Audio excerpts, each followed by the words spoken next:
सो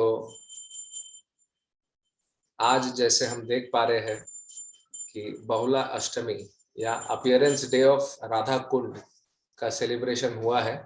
ये आज सुबह या कल रात 12 बजे ही संपन्न किया गया है। तो ये आप भव्य चित्र देख पा रहे हैं, बहुत सुंदर तरीके से सजाया गया है। काफी भक्तगण यहाँ पे उपस्थित है। तो हम लोग इस कथा में 3 भाग में हम लोग जानेंगे। सबसे पहले तो बहुला अष्टमी क्यों कहा जाता है, दूसरा राधा कुंड का प्राकट्य के बारे में हम लोग जानेंगे, एंड तीसरा राधा कुंड के प्राकट्य एंड बहुला अष्टमी में क्या संबंध है। ये 3 टॉपिक हम लोग आज डिस्कस करेंगे। तो सबसे पहले हम लोग डिस्कस करेंगे बहुला अष्टमी क्यों कहा जाता है। तो सुन के लग रहा है कि हाँ अष्टमी है तो 8वां दिन है, तो सही है 8वां दिन है, बट बहुला का क्या कॉन्सेप्ट है, तो इसके पीछे का जो कारण है वो हम लोग जानने का प्रयास करेंगे। तो जो व्रजमंडल परिक्रमा होती है, तो जब कुमुद वन से या शांतनु कुंड से जब राधा कुंड की तरफ बढ़ते हैं भक्त, उसके बीच में एक गांव आता है खेचरी, जो कि पूतना का गांव है, और उसके कुछ ही दूरी में आता है बहुला वन। तो ये बहुला वन जो है, इसका नाम पहले कुछ और रहा होगा, परंतु कुछ घटना हुई थी वहां पे जिसके पश्चात उसका नाम पड़ गया बहुला वन। तो इसके पीछे का कारण हम लोग जानेंगे। तो कुछ ऐसा हुआ था कि बहुला नाम की एक गाय थी, ठीक है। तो ऐसे भगवान की एक पत्नी का नाम भी बहुला है, भगवान इसको एक पत्नी के रूप में भी स्वीकार किए हैं। तो ऐसा भी बताया जाता है कि भगवान के धाम में जो सुरभि गाय है वो इस जगत में लीला करने के लिए बहुला गाय बनकर भी आती है। तो इस प्रकार से भी बताया जाता है। तो ये घटना जो है ये बहुला वन में हुई थी। तो हुआ ऐसा था कि आप लोग जानते हैं कि कृष्ण जो है वो बहुत डायरेक्टली गौ माताओं से संबंध रखते हैं, एंड वहां पे जितने भी लोग हैं उनका मेन या प्राइमरी ऑक्यूपेशन है गोचारण करना। तो कई गायें थी वहां।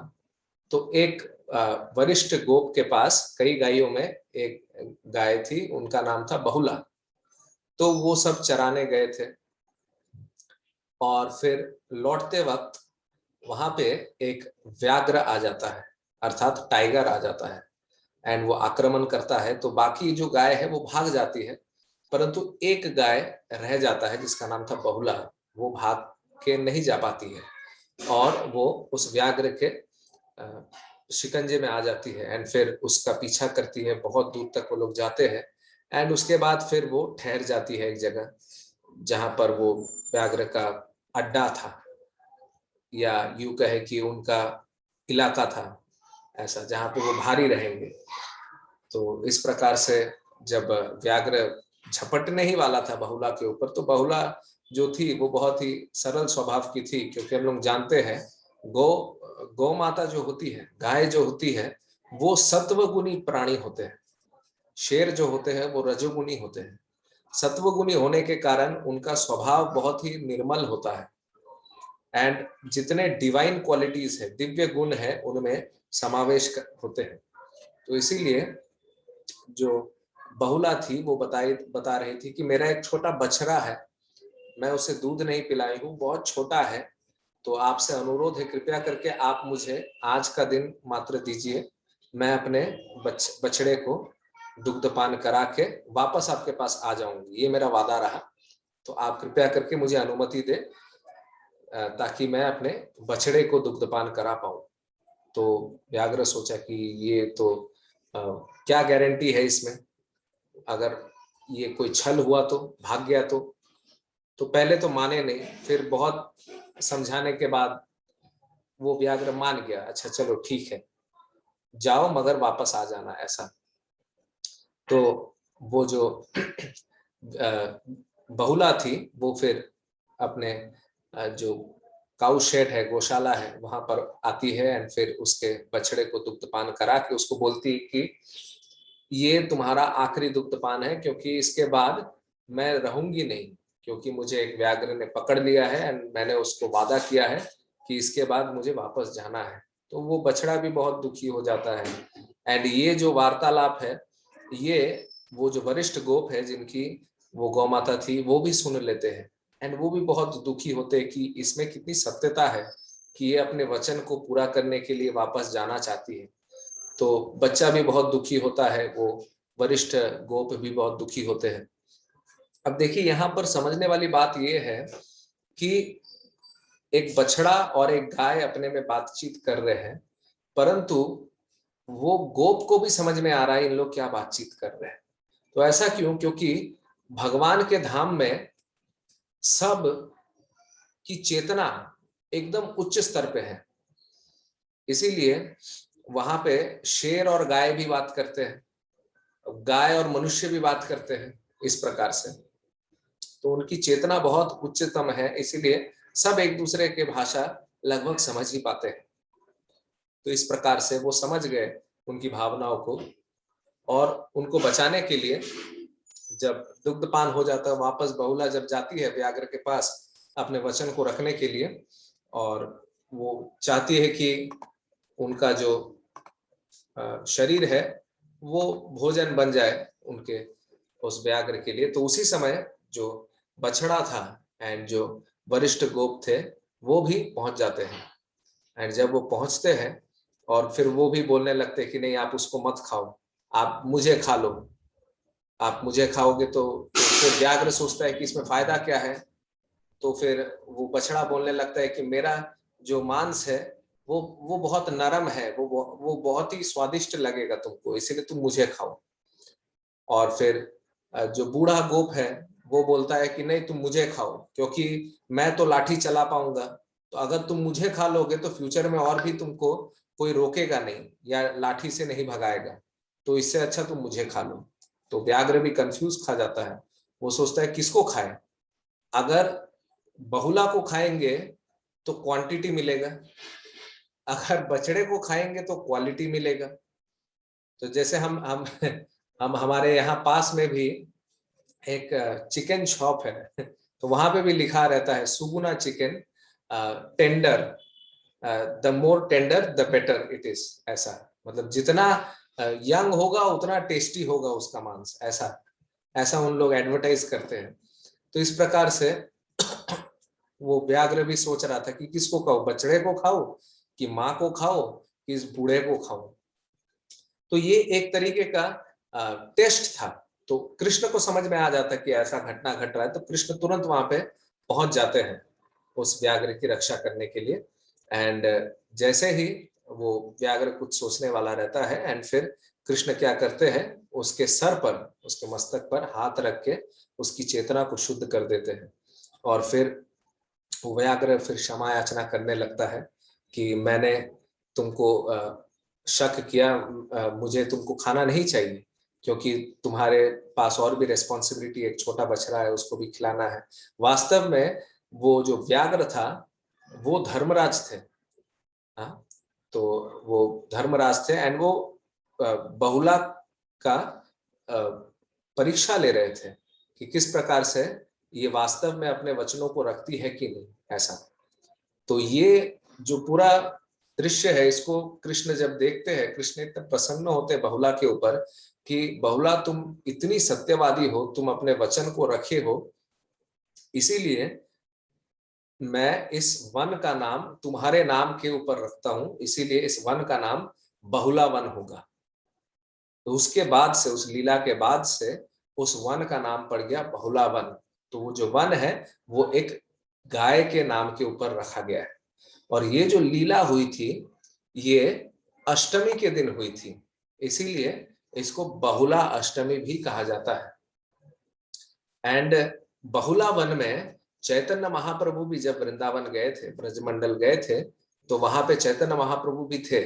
तो वहां से जब गुजर रहे थे तो जितनी गौ माताएं थी, जितने हिरण थे और अन्य पशु पक्षी थे, वो समझ जाते हैं कि ये और कोई नहीं बल्कि हमारे श्याम सुंदर है, और वो आके भगवान को प्रेम करने लगते हैं। तो जानवर जब प्रेम करते हैं वो कैसे करते हैं? हमारे तरह हग तो नहीं करते, तो उनका प्रेम का दिखाने का तरीका कुछ और है। कैसे? वो चाटते हैं। जैसे हम लोग देखते हैं हमारे आसपास में भी अगर किसी के पास पेट डॉग है, तो वो अगर प्यार दिखाना चाहेगा तो वो क्या करेगा? वो चाटेगा। तो उसी प्रकार से जो गौ माताएं थी वो भी ऐसे अपने सर को रब कर रही थी महाप्रभु के अंग में, और हिरन भी इस प्रकार से कर रहे थे, बहुत प्रसन्न थे एंड वो चाट रहे थे भगवान को। तो इस प्रकार से बहुत सुंदर संबंध स्थापित हो रहा था और बहुत ही खुश थे सारे जीव अपने प्रभु को वापस देखकर। तो ये जो मैंने अभी आपको बताया ये तो बहुला वन के विषय में था, एंड बहुला शब्द कहाँ से आया उसके बारे में। एंड एक मंदिर भी वहां पे है जहां पे बहुला और कृष्ण एंड धर्मराज, ये तीनों का विग्रह बनाया हुआ, एक कार्व किया हुआ है एक पत्थर में। तो वो भी दर्शन कर सकते हैं भक्त जब जाते हैं वहां पे। तो इस प्रकार से बहुला वन की घटना पड़ी, जो कि अष्टमी के दिन में हुई, इसलिए बहुला अष्टमी भी कहा जाता है उस दिन को। अब हम लोग चर्चा करेंगे राधा कुंड के विषय में। तो राधा कुंड जो है, देखने में तो एक कुंड ही है बाकी कुंडों के तरह, परंतु इस कुंड के बारे में बहुत कुछ बताया गया है। इस कुंड की को इतना ग्लोरीफाई करे हैं हमारे आचार्यगण। वो बताते हैं कि जैसे मान लीजिए हम लोग अभी जमशेदपुर में ज्यादातर भक्त रहते हैं, तो अगर हम लोग थोड़ा और बेहतर जगह खोजने जाएंगे तो फिर हो सकता है कि मुंबई हो या बेंगलोर हो या दिल्ली हो या पुणे हो, इस प्रकार से। तो और भी बेहतर खोजेंगे तो इंडिया के बाहर जाना पड़ेगा, अमेरिका हो सकता है, रशिया हो सकता है, इस प्रकार से। और भी बेहतर अगर हम लोग खोजते जाए तो हम लोग को पता चलता है कि इस जगत के परे भी एक जगत है जिसको वैकुंठ बोला गया है। वैकुंठ का अर्थ है जहां कोई कुंठा नहीं है, अर्थात जहां एंजाइटी नहीं है, उसको वैकुंठ कहा गया है, जो कि भगवान का चित्त जगत है, स्पिरिचुअल वर्ल्ड है। तो श्रील रूप गोस्वामी अपने ग्रंथ उपदेश अमृत में बताते हैं कि वैकुंठ, हम लोग अभी समझ गए वैकुंठ कितना महान है। हम तो मात्र जमशेदपुर में पड़े हुए हैं, परंतु वैकुंठ कितना महान है हम अभी थोड़ा बहुत तुलनात्मक दृष्टि से समझ रहे हैं। तो वो बताते हैं कि वैकुंठ से भी अगर श्रेष्ठ कुछ है तो वो है मथुरा। तो मथुरा क्यों श्रेष्ठ है? क्योंकि भगवान वहां प्रकट हुए थे, इसलिए वैकुंठ से भी श्रेष्ठ है मथुरा। तो फिर बता रहे हैं कि मथुरा से भी श्रेष्ठ अगर देखा जाए तो वो है वृंदावन, क्योंकि वृंदावन में भगवान रासलीला किए थे।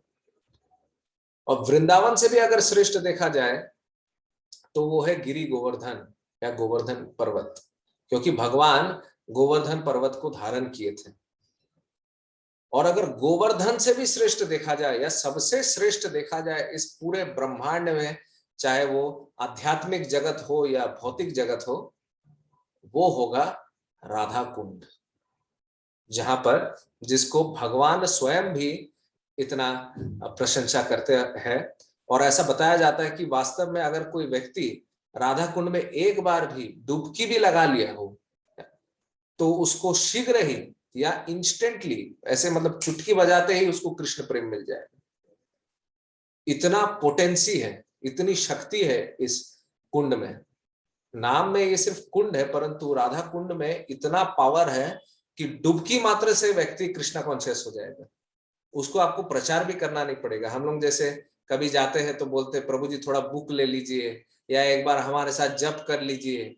तो इतना अगर आपको झमेला नहीं करना है तो उनको बस लाइए और राधा कुंड में डाल दीजिए, वो तुरंत निकलेंगे हरि बोल हो जाएगा वहां तो ये इतना पावरफुल कुंड है जिस जो कृष्ण प्रेम को धारण करके रखता है। तो ये कोई साधारण कुंड नहीं है, इसीलिए आप देख सकते हैं कितने सारे भक्त यहाँ पर उपस्थित होते हैं। तो ये राधा कुंड कैसे प्रकट हुआ इसके बारे में हम लोग अभी चर्चा करेंगे। तो एक बार ऐसा हुआ जब भगवान लीला कर रहे थे, तो आप लोग जानते हैं भगवान का विनाश करने के लिए कंस जो थे वो कई प्रकार के असुरों को लाते थे, एक से एक, एक से एक। तो इस प्रकार से एक असुर को कंस ने भेजा जिसका नाम था अरिष्ठासुर। अब अरिष्ठासुर जो थे वो देखने में बैल जैसे थे और वो इतने शक्तिशाली थे, ऐसा बताया जाता था कि बैल, आप लोग जानते हैं बैल के पीछे एक हूफ होता है जो थोड़ा उठा हुआ रहता है पीठ उसका, तो वो इतना विशाल था। वैसे लिटिल कृष्णा कार्टून में तो बहुत छोटा दिखता है, परंतु वास्तव में वो इतना विशाल था कि उसका पीठ जो है वो इतना ऊंचा, इतना हाइट था उसका कि उसके इर्द गिर्द मेघ आ जाते थे।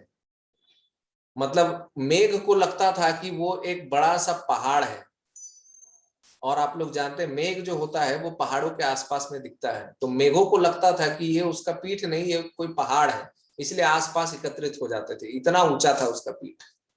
और उसकी गर्जना इतनी स्ट्रांग थी अरिष्ठासुर की कि वो एक बार अगर हुंकार दे देता था तो जो माताएं हैं, अगर कोई गर्भवती है, उनका गर्भपात हो जाता था, मिसकैरेज हो जाता था उसके एक हुंकार से।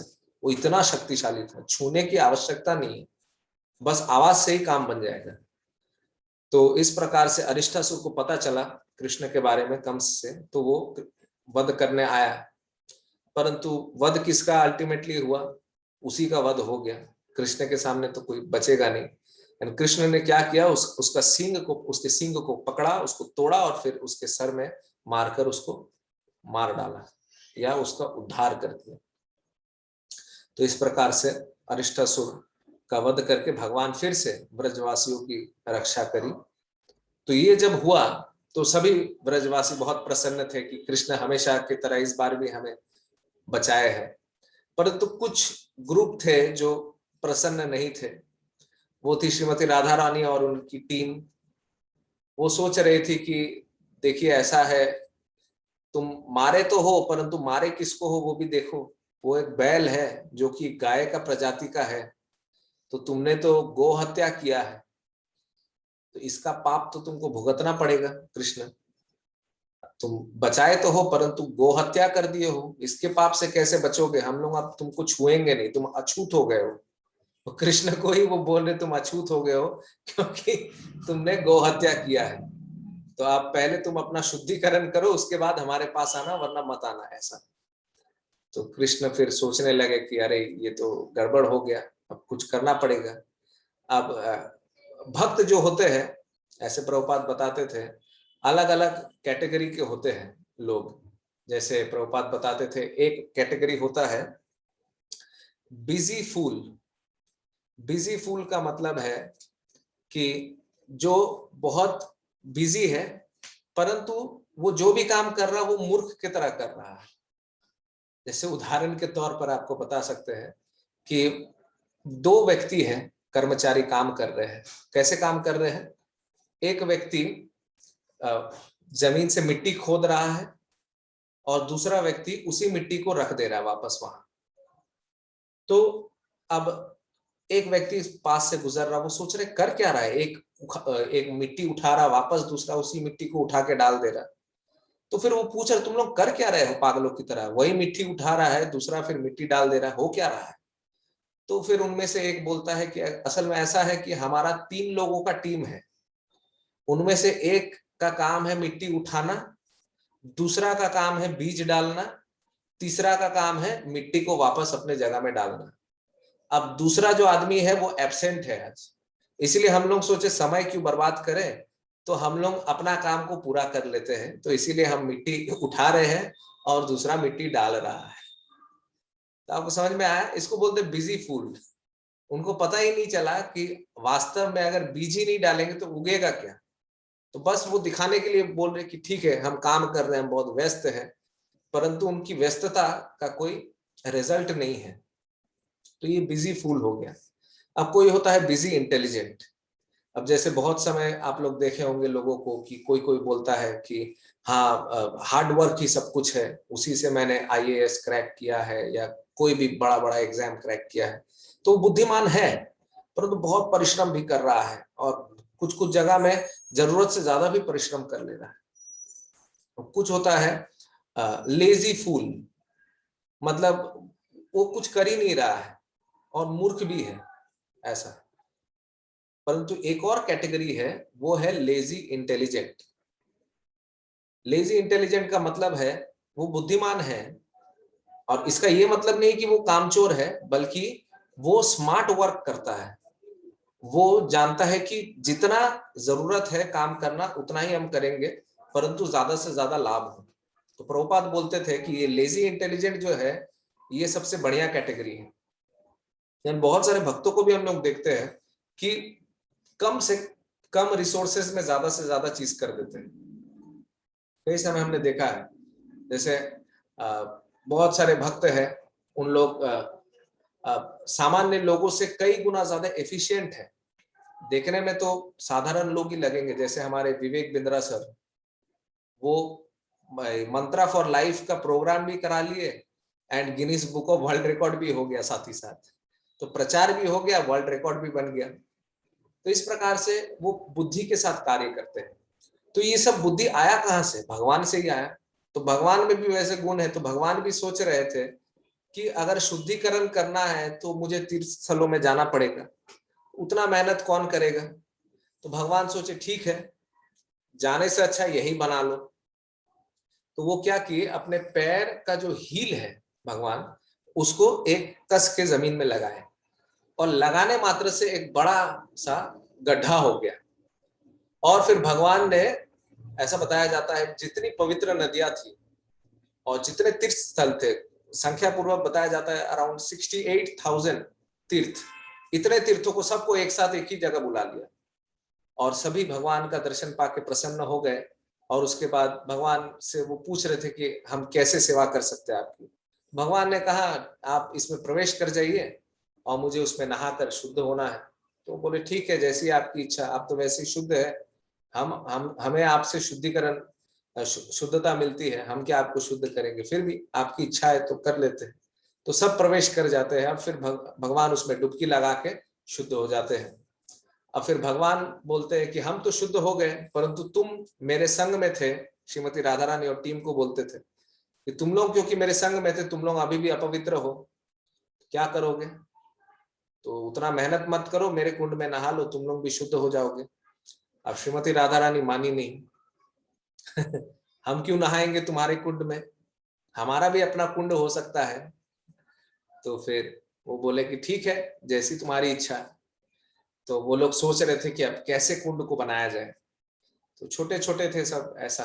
तो उन्होंने क्या किया, अपने कंगनों को निकाला, बैंगल्स, और सब अपने कंगनों से खुरेदने लगे, डिग करने लगे, खोदने लगे।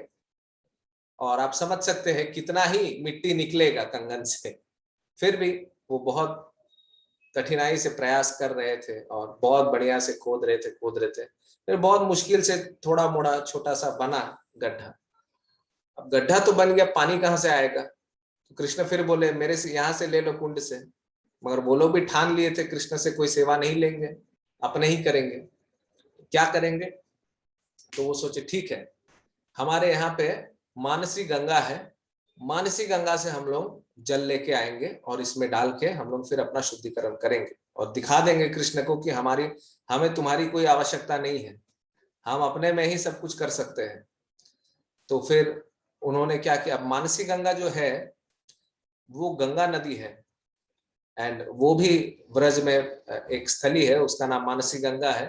जब कोई गोवर्धन परिक्रमा करता है तो वो पड़ता है बीच में। अब वो क्यों नाम मानसी गंगा है? क्योंकि भगवान अपने मन से उसको सृष्टि किए थे, इसलिए उसका नाम मानसी गंगा पड़ गया, क्योंकि वो मन से सृष्टि किया हुआ था।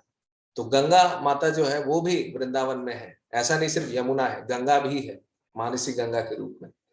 तो वहां से उन्होंने सोचा कि ठीक है हम लाएंगे। अब मानसी गंगा जो है ये आसपास में है नहीं, ये अच्छा खासा डिस्टेंस में है। जो गोवर्धन परिक्रमा करेंगे या किए होंगे तो उनको अंदाज है, अनुमान है। परंतु हम ऐसे आपको एस्टिमेशन के लिए आपको बता सकते हैं। हम आज सोचे आप लोग को कैसे समझाए, तो हम आज ये गूगल मैप में सर्च कर रहे थे मानसी गंगा से राधा कुंड का डिस्टेंस कितना है। तो गूगल मैप के अनुसार बताया 4.4 किलोमीटर्स। तो वॉकिंग अगर डिस्टेंस करे तो वो बता रहा था 54 मिनट्स लगेगा वन वे, अगर आपको राधा कुंड से मानसी गंगा तक का डिस्टेंस कवर करना है। तो उस समय हो सकता और भी ज्यादा हो। तो अब इतनी छोटी छोटी कन्याएं हैं, वो लोग कैसे करेंगे इतना? तो उन्होंने एक प्लान बनाया मिलके। तो कैसे करेंगे? तो वो एक लंबा लाइन बना दी, मानसी गंगा से लेकर राधा कुंड तक सब एक एक करके खड़े हो गए। आप सोचिए कितनी सारी गोपियां होंगी। अब श्रीमती राधा रानी, उनका फॉलोअर्स तो कितना ज्यादा होगा, हम सोच ही सकते हैं। तो सब उनकी उनकी जितनी भी गोपियां है सबको बुला दिए, चलो सब सेवा में लग जाओ। सब लाइन से खड़े हो गए। और वहां से फिर क्या हुआ, मानसी गंगा से वो जल भर रहे थे मटके में, और फिर पासिंग द पासिंग हो रहा था। एक दूसरे गोपी को दिए, फिर दूसरा तीसरे को दिया, तीसरा चौथा को दिया। इस प्रकार से देते देते देते देते फिर श्रीमती राधा रानी तक जब आ रहा था, वो डाल दे रही थी। फिर वैसा फिर खाली मटका जा रहा था, फिर भर रहा था, फिर आ रहा था, फिर डाल दी, फिर जा रहा आ रहा। आप सोच सक रहे कितना समय लगेगा। तो फिर भर ही नहीं रहा, भर ही नहीं रहा। इतना समय हो गया, लगभग मध्य रात्रि का अवस्था है। तो सब थक गए हैं, इतना खुदाई हुआ और इतनी मेहनत हुई, बहुत थक गए। और फिर वो बाद में सरेंडर अनटू मी, भगवान जैसे बताते हैं, सर्वधर्माम परित्यज्य माम एकम शरणम व्रज। तो वो भी सोचे कि कृष्णा क्या करे, अब आप ही हेल्प करो ऐसा। तो फिर कृष्ण बोले ठीक है, अगर आप अनुमति दोगे तो इस कुंड से उस कुंड में फिर हेल्प कर सकते हैं। तो जितनी सारी पवित्र नदियां थी वो मूर्तिमान रूप में फिर प्रकट होकर श्रीमती राधा रानी से अनुरोध की कि कृपया करके हमें अनुमति दे आपके कुंड में प्रवेश करने के लिए। तो फिर उनकी अनुमति के द्वारा सभी जो जो भी जितनी भी नदियां थी वो सब प्रवेश कर गई। एंड कृष्ण बहुत प्रसन्न हुए। एंड कृष्ण बोले कि क्योंकि ये श्रीमती राधा रानी का कुंड है, ये मेरे अपने कुंड से भी ज्यादा प्रिय होगा। तो फिर कृष्ण भी उसमें डुबकी लगाए, और डुबकी लगाने के बाद कृष्ण ऐसा बताया। तो इसीलिए श्याम कुंड और राधा कुंड जो है वो आसपास में है ऐसा। तो इस प्रकार से श्याम कुंड एंड राधा कुंड का प्राकट्य हुआ। तो राधा कुंड में कई समय भक्त लोग नहाते हैं, क्योंकि सबको पता है राधा कुंड का महत्व कितना है। और श्री कृष्ण भी ये खुद भी एक्सेप्ट कर रहे हैं कि राधा कुंड जो है वो मेरे कुंड से भी श्रेष्ठ है और प्रिय है। तो इसीलिए भी राधा कुंड में ज्यादातर लोग स्नान करते हैं। तो स्नान करने के कारण होता क्या है, हर साल राधा कुंड का क्लीनिंग होता है।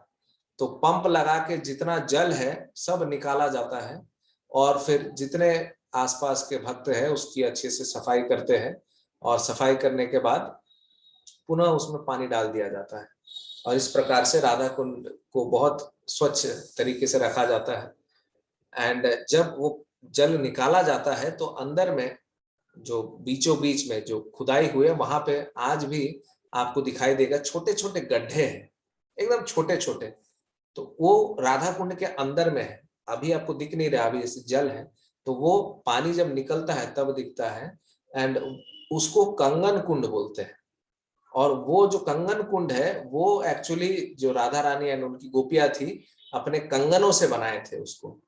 तो इस प्रकार से बाद में तो खैर इसका रेनोवेशन हुआ था।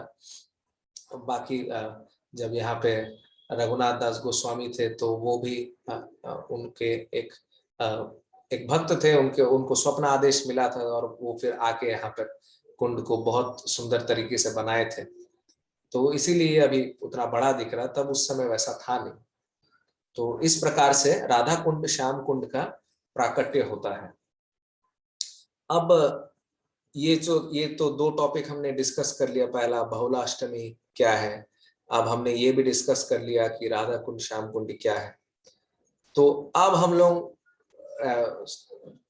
अभी अपना लास्ट जो पार्ट है उसको चर्चा करेंगे कि क्यों बहुला अष्टमी और राधा कुंड में कैसे इसका लिंक बताया गया है। एक्चुअली बहुला अष्टमी के दिन में ही राधा कुंड श्याम कुंड का प्राकट्य हुआ था, इसीलिए इस दिन को बहुला अष्टमी भी बताते हैं। बट ऐसा है कि कार्तिक के महीने में ये जो अरिष्टासुर वध का और ये जो राधा कुंड श्याम कुंड का प्राकट्य है, इसका लीला इस दिन नहीं हुआ था। वास्तव में अगर शास्त्रों के अनुसार देखा जाए तो चैत्र महीने में अरिष्टासुर का वध हुआ था, अप्रैल मई के समय। एंड उस समय राधा कुंड श्याम कुंड का प्राकट्य हुआ था, अप्रैल मई के समय। बट अभी तो आप लोग जानते हैं अक्टूबर नवंबर का समय है, कार्तिक का समय है। तो इस समय को क्यों उससे लिंक किया जा रहा है? तो ऐसा है कि भगवान जब अप्रकट हो गए थे तो वो अप्रकट होने के साथ साथ कई सारे लीला स्थली भी धीरे धीरे समय के साथ अप्रकट होने लगे। एंड एक समय ऐसा आया कि व्रज भूमि जो है ये एकदम अप्रकट जैसा हो गया था। किसी को पता ही नहीं था कि यहाँ पर वृंदावन है, यहाँ पे ये सारी लीला स्थली है, किसी को कोई नॉलेज नहीं था। तो बहुत चिंता का विषय हो गया था। तो ऐसे बहुत समय हुआ है, वैसे वज्रनाभ के समय में भी हुआ था। ग्रेट ग्रैंडसन है कृष्ण के वज्रनाभ, तो उनके समय में भी अप्रकट हुआ था। तो वो भी बहुत मेहनत किए थे लीला स्थलियों का को वापस से पुनः प्रकट किए, फिर वो वापस अप्रकट हो जाता था। तो भगवान ऐसी लीलाएं करते हैं। तो इस प्रकार से 500 वर्ष पूर्व चैतन्य महाप्रभु जो षड गोस्वामी है, षड गोस्वामी कौन कौन है मैं आपको बताता हूँ। श्री रूप सनातन भट्ट रघुनाथ, श्री जीव गोपाल भट्ट दास रघुनाथ, याद रखिएगा। श्री रूप मतलब श्रीला रूप गोस्वामी, श्री रूप सनातन मतलब सनातन गोस्वामी, श्रीला सनातन गोस्वामी, श्री रूप सनातन भट्ट रघुनाथ मतलब रघुनाथ भट्ट गोस्वामी, श्री जीव मतलब श्रीला जीव गोस्वामी, गोपाल भट्ट मतलब गोपाल भट्ट गोस्वामी, दास रघुनाथ मतलब रघुनाथ दास गोस्वामी। तो ये 6 लोग हैं, श्रीला रूप गोस्वामी, श्रीला सनातन गोस्वामी, रघुनाथ भट्ट गोस्वामी, जीव गोस्वामी, गोपाल भट्ट गोस्वामी एंड रघुनाथ दास गोस्वामी। तो ये 6 गोस्वामी जो थे, अभी भी अगर आप वृंदावन में जाओगे सब इन 6 गोस्वामियों को जानते। क्यों? आप लोग कभी भी किसी भी हरि मंदिर में भी अगर आप जाएंगे तो ये भजन आप सुने होंगे, हरि हराय नमो कृष्ण जादवाय नमः, जादवाय माधवाय केशवाय नमः। उसी भजन में एक पंक्ति आता है, श्री रूप श्री सनातन भट्ट रघुनाथ, श्री जीव गोपाल भट्ट दास रघुनाथ। तो ये जो है ये बहुत सुंदर तरीके से बनाया गया ताकि आप याद रख पाओ इसको। तो ये 6 गोस्वामी हैं, ये प्रमुख 6 गोस्वामी हैं वृंदावन के। तो ये क्या किए, ए 6 गोसाई जबे ब्रजे कोइला बास, राधा कृष्ण नित्य लीला कोरिलो प्रकाश। तो ये 6 गोस्वामी क्या किए, जब ब्रज में रहते थे तो चैतन्य महाप्रभु उनको आदेश दिए थे या उपदेश दिए थे कि जितनी भी लीला स्थली है वहां की आप उनको पुनः प्रकट करो, क्योंकि अप्रकट हो गए हैं, लोगों को पता नहीं है कहां पर कौन सी लीलाएं हुई थी। बस पता है हाँ वृंदावन जा रहे, परंतु पता ही नहीं है कहाँ क्या हुआ था। तो ये 6 गोस्वामी जो थे ये फिर ग्रंथ पढ़ के और जितने वरिष्ठ आचार्य हैं इनसे परामर्श करके फिर जितने भी लीला स्थली है पुनः उनको प्रकट करते हैं। तो ये जो राधा कुंड श्याम कुंड है ये अप्रकट हो चुका था, किसी को पता नहीं था कि राधा कुंड श्याम कुंड क्या था। 500 साल पूर्व भी अगर कोई जाकर पूछता वृंदावन में राधा कुंड श्याम कुंड कहाँ है, किसी को पता नहीं।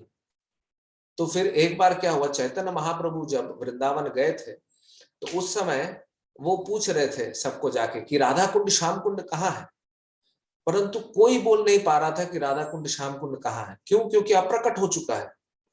तो इसीलिए वो बोल रहे थे उसका तो पता नहीं, परंतु हम सुने हैं कि कोई गोरी खेत और काली खेत बोल के है, कोई छोटे छोटे जलाशय है उनको गोरी खेत काली खेत बोल के जाना जाता है, उसी के बारे में बोल रहे हो क्या?